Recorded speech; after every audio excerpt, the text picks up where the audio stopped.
পূর্ব বর্ধমান জেলায় আজ সকাল থেকে কিন্তু বিভিন্ন প্রান্তে পূর্ব বর্ধমান জেলার পর্যবেক্ষক তথা রাজ্যের বিদ্যুৎ মন্ত্রী অরূপ বিশ্বাস তিনি বিভিন্ন প্রান্তে ঘুরেছেন। রায়না, খণ্ডঘোষ, মন্তেশ্বর, অবশেষে বিকেল 5টা 6:30টায় জামালপুর আসার কথা থাকলেও মন্ত্রী ঢোকেন প্রায় 8:45 নাগাদ। অসংখ্য মানুষের ভিড়, তার মধ্যেই কিন্তু জামালপুর যে কার্যালয়, তৃণমূল কার্যালয়, সেখানে কিন্তু তিনি আসেন এবং সাধারণ মানুষের উদ্দেশ্যে তিনি কিন্তু বহু বার্তা দেন এবং সেই প্রসঙ্গে কিন্তু বেশ কয়েকটা কথা তিনি কিন্তু তুলে ধরেন। যেমন 2002 সালে যে এই এসআইআর প্রক্রিয়া চলেছিল সেটা 2 বছর ধরে চলেছিল, কিন্তু 2025 সালে এই এসআইআরের প্রক্রিয়াটা কোথাও 2 মাসে হতে চলেছে। তার কারণবশতই কিন্তু রাজ্যে বহু কিন্তু বিএলও তারা কিন্তু সময় মতন কাজ শেষ করতে না পারায় তারা টেনশনে কিন্তু আত্মহত্যা করছে, এমনও কিন্তু ঘটনা ঘটছে।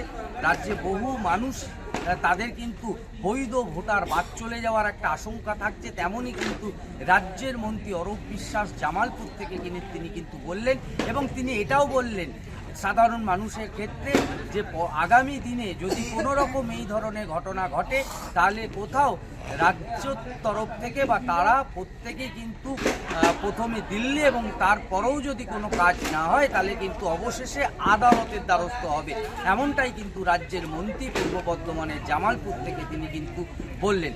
বিভিন্ন প্রান্তে তিনি কিন্তু সকালবেলা থেকে ঘুরছেন এবং প্রত্যেকটা জায়গায় গিয়ে তৃণমূল কর্মীদের উদ্দেশ্যে তারা কিন্তু সাহস যোগাচ্ছেন এবং তিনি এটাও বলছেন যে মাত্র আর 2 দিন এই কয়েক মাস ধরে যে পরিমাণে তৃণমূলের কর্মী সমর্থকেরা তারা কঠোর পরিশ্রম করলেন, তাদের ব্যক্তিগত কাজ সেরে কিন্তু সাধারণ মানুষের উদ্দেশ্যে তারা কিন্তু এই এসআইআরে ফর্ম ফিল আপ করেছেন, বাড়ি বাড়ি ঘুরেছেন, মানুষকে বুঝিয়েছেন যাতে একটা বৈধ ভোটারও না বাদ যায়।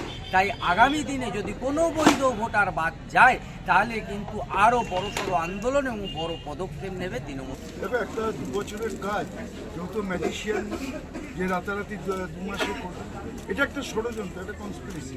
সেই কনস্পিরেসি করে এটা রাতারাতি করার একটা চেষ্টা এবং বিএলওদের উপর এত মানসিক চাপ, বিএলওদের যে অ্যাপ সেটা সারাদিন কাজ করে তারা এবং তাদের বারবার বলছে শোকজ করা হবে, নোটিশ দেওয়া হবে, চাকরি খেয়ে নেওয়া হবে। এই মানসিক চাপে এখন পর্যন্ত 4-5 জন বিএলও আত্মহত্যা করছে। সব মিলিয়ে প্রায় 45 জন মানুষ আজকে আত্মহত্যা করেছে। মানুষকে ওরা আতঙ্কিত করে দিয়েছে, মানুষের রাতের ঘুম কেড়ে নিয়েছে। এর বিরুদ্ধে আজ সমস্ত মানুষ এক হয়েছে এবং এই লড়াই চলছে এবং চলবে।